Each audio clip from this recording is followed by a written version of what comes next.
Ananur melaporkan dari Banyumas, Jawa Tengah. Nanang Ananur melaporkan dari Banyumas, Jawa Tengah.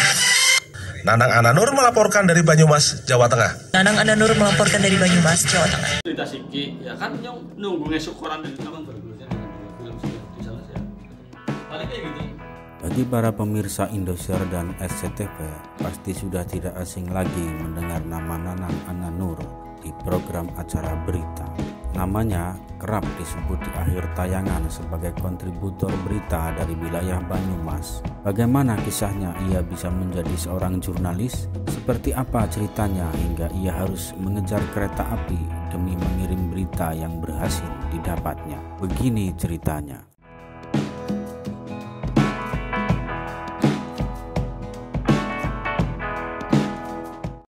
Jadi saya itu awalnya menyukai dunia tulis menulis. Jadi waktu SD memang rak-rakan ya nulis puisi-puisi anak-anak gitu. Kemudian SMP sudah mulai nulis di majalah Mob. Ya puisi-puisi cinta monyet. cinta-cintaan lah waktu itu.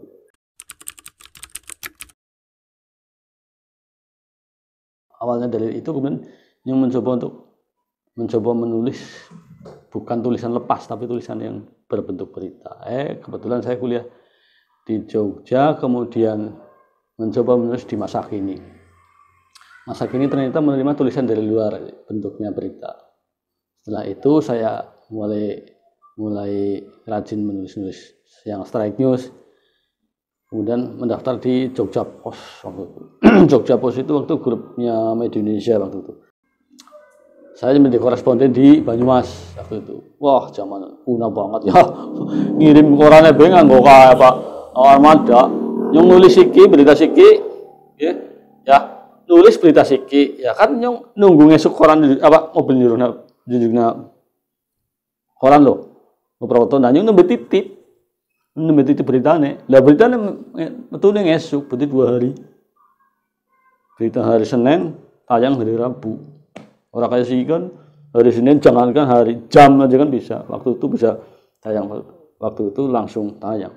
Saya di waktu itu luar biasa perjuangannya. Pagi-pagi sudah liputan, nanti sore membuat berita, pagi-pagi jam 5:30 ngasih itu. Nah, dari cetak kita tahun 1991 apa 2 lah. Itu.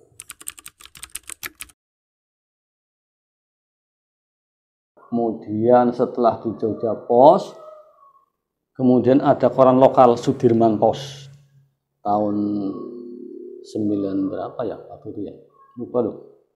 Yang jelas ada kemudian Sudirman Post yang sekarang yang saingan dengan Satria Post, mungkin masih ingat ya, Satria Post yang kemudian berubah menjadi sekarang menjadi Radar Banyumas, Jawa Post Group. Saingan dengan itu, harganya Sudirman Post 500.000. Wah, Sudirman Post termasuk media yang ditakuti karena lainnya kan media-media yang mepet kekuasaan. Sudirman Post yang mengkritik terus. Oh, ini bubar, tutup. Pindahlah saya ke Media Indonesia.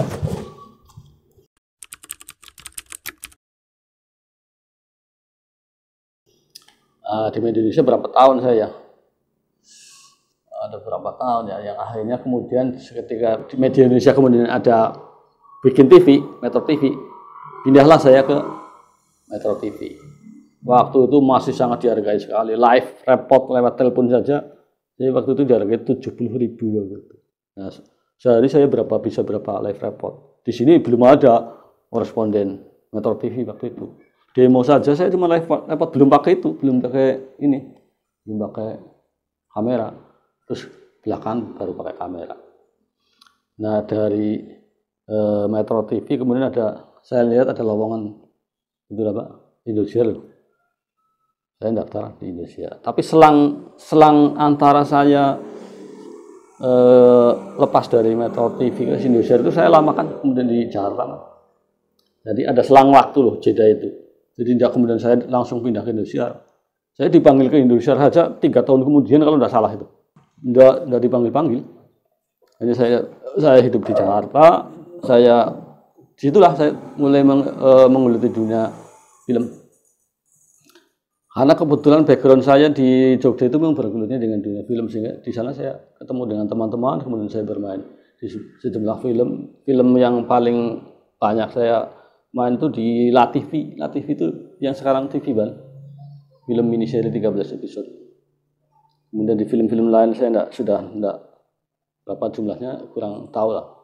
Tapi memang saya belum pernah mendapatkan peran utama karena wajah saya kan bukan wajah pemeran utama.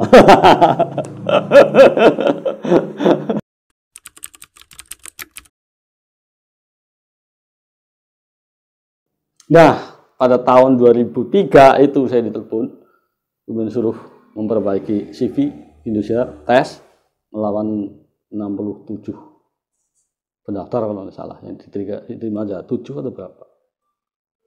Diterima saya. Pada saat yang sama itulah ketika saya diterima dan saya sah untuk pulang kampung menjadi koresponden di Banyumas dan sekitarnya waktu itu. Pada saat itu pula saya ditawarin untuk kembali ke main film lagi. Pusing bener saya.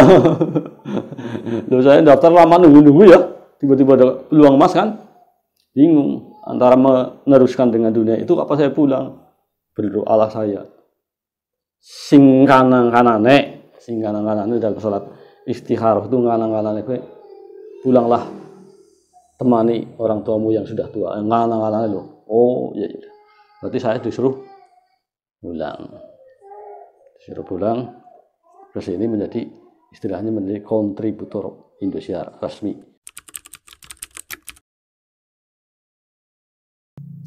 Ya suka dukanya jadi jurnalis itu banyak banget ya, luar biasa. Kadang-kadang kayak lagi bulan puasa misalnya ya, harus liputan di tempat yang jauh banget, naik gunung misalnya, wah kalau yang tidak kuat ya langsung buka. Itu kadang-kadang juga liputan yang paling riskan itu adalah liputan-liputan yang tidak boleh nyuting. Pernah di mana ya saya nyuting waktu itu dikejar-kejar sama satpam, tidak boleh nyuting katanya. Ada juga pas nyuting di mana sempat bersih tegang lah. Loh Pak, ini kan area publik, jurnalis berhak punya hak untuk melakukan liputan. Kalau Bapak memang ini tidak boleh untuk diliput, ini ditutup saja pakai terpal mubeng ini wilayah ini. Ada juga yang seperti itu. Oh banyak banget ancaman teror dan itu sudah biasa. Karena pada saat saya menjadi jurnalis cetak memang keras sih kalau pas jurnalis cetak. Kalau di TV kan kita agak sulit juga kalau mau yang kayak gituan karena kita dukungan video sih harus ada video. Kalau cetak kan lebih enak. Kalau jurnalis TV itu tidak bisa itu, kita hanya telepon saja. Pak ini gimana Pak kondisi terakhir tidak bisa. Harus terjun ke TKP. Suka dukanya itu gitu. Saya jadi merasakan menjadi wartawan cetak dan menjadi wartawan TV dan sekarang juga saya mengelola media online. Jadi saya sudah warik sekali itu sebenarnya dalam dunia jurnalis. Pernah kadang-kadang saya merasa jenuh. Aduh masa nyongki kudu kayak terus ya. Kudu bolak-balik, kudu awaknya semakin tua dan lain-lain kan ya, mobilitasnya sudah semakin rendah. Ditambah lagi kadang-kadang ada pas ikut pengajian, pekerjaan-pekerjaan yang sumir, jadi kan antara pekerjaan yang haram dan halal kan kadang-kadang seperti itu. Juga sempat membuat keraguan-keraguan. Jenuh itu kalau lagi jenuh ada kecelakaan di depan mata pun kadang-kadang malas banget itu loh. Itu ada titik jenuh ini. Ini jurnalis.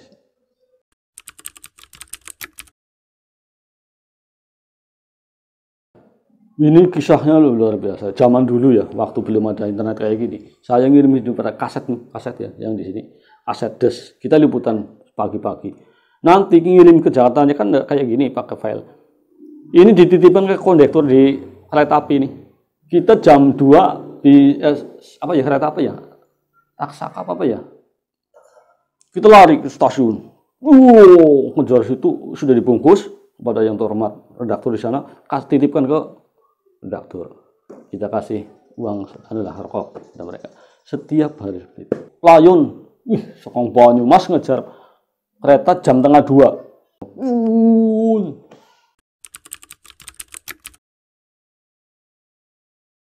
Ya, jelas ada kriteria khusus. Artinya tidak sembarangan, tidak semua liputan itu bisa bisa tayang kan istilahnya seperti itu. Kita harus pandai-pandai mencari angle-nya lah. Kayak musim corona misalnya, kita tentu saja numpang di momen itu kan, kita beritanya tentang corona. Itu pun nanti terseleksi lagi. Kalau misalnya soal karantina itu kan soal yang hal biasa misalnya kan, lagi awal-awalnya mungkin tayang, tapi setelah itu sudah menjadi hal yang biasa, makanya menjadi tidak tayang. Makanya harus pandai-pandai dari sisi corona yang menarik itu apanya. Misalnya kayak ini sudah pulang 5 tahun, sudah 5 tahun baru pulang di karantina, pada rumahnya jaraknya hanya 10 meter dari lokasi karantina, tidak boleh ketemu dengan suaminya, dengan anaknya itu kan. Nah, kisah di balik itulah itu menarik. Atau kayak kemarin yang pasien PDP, yang orang PDP dari Jakarta ya kabur, kemudian ditangkap di Cilangau, nah kayak gitu.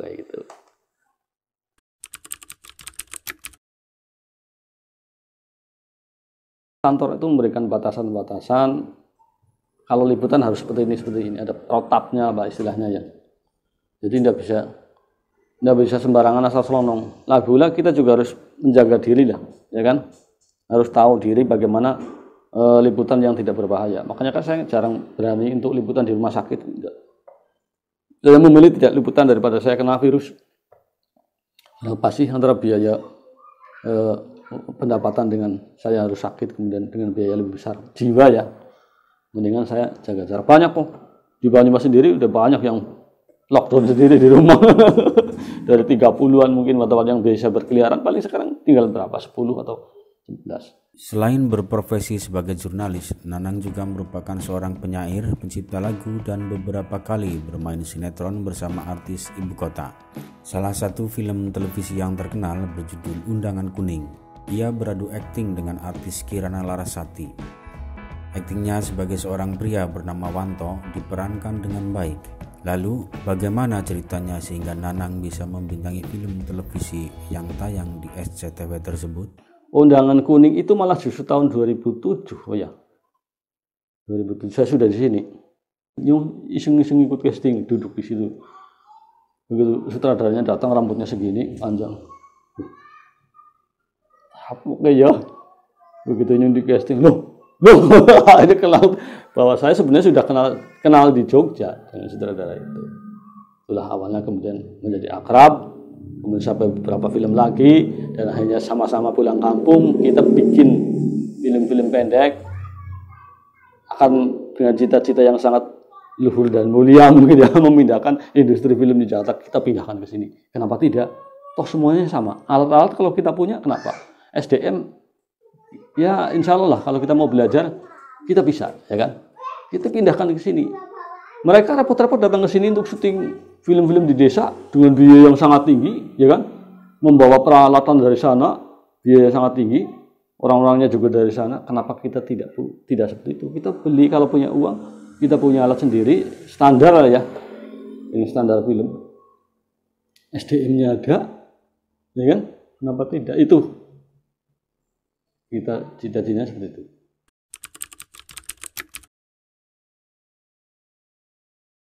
Di tengah demo Cermin Rusak itu adalah kisah seorang wartawan yang selalu memperjuangkan buruh demo menuntut THR ya. Benar-benar saya syuting, menjadi pahlawan kan, membantu mereka mengangkat ini supaya pemerintah tahu, supaya pemerintah mendengar dan membuat mereka menjadi dapat THR. Nah sekarang pertanyaannya, siapa yang membela saya? Saya sendiri gimana? Dapat enggak? Saya sendiri buruh. Ada enggak yang memperjuangkan saya? Di mana kerja jurnalis di Indonesia itu masih sangat memprihatinkan. Sistem kontrak dan lain-lain yang tidak jelas. Ya kan? Siapa yang membela saya? Enggak ada. Ya kan? Semangat sekali nyutingi buruh pada demo, tapi saya sendiri. Nah itulah lahir puisi Di Tengah Demo Cermin Rusak. Artinya ketika saya berjuang dengan cermin saya saja rusak. Anak saya sampai bertanya, loh Bapak, anak saya bangga. Bapak seorang pejuang, tanganmu bersih ini itu dan lain, ya kan? Ternyata tapi hidup Bapak sendiri tidak pernah ada yang memperjuangkan. Tapi saya sih tidak masalah. Saya percaya kepada Allah saja. Saya yakin bahwa setiap perbuatan baik pasti akan mendapat imbalan. Gitu aja.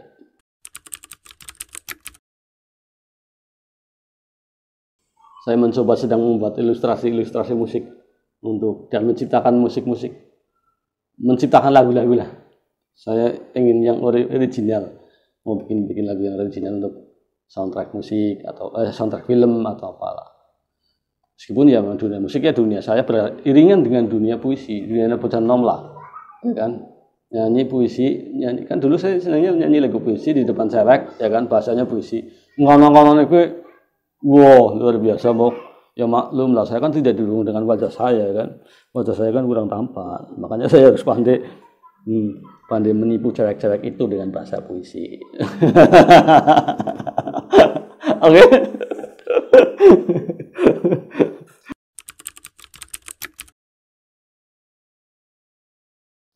Ya pesan saya adalah kalau memang ingin jadi jurnalis, bekal atau modal dasarnya harus kuat.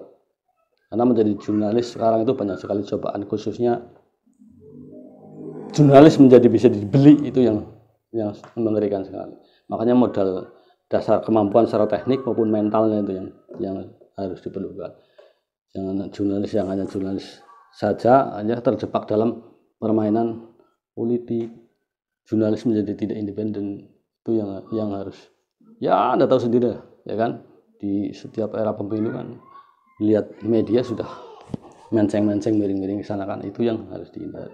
Dan saya dari dulu tidak pernah ikut arus itu. Saya mencoba untuk wartawan itu harus membela rakyat, wartawan itu harus membela yang lemah, wartawan itu harus membela yang tidak berdaya, harus menegakkan keadilan itu.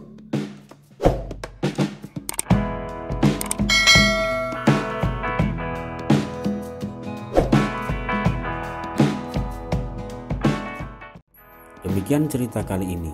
Sampai jumpa pada cerita selanjutnya.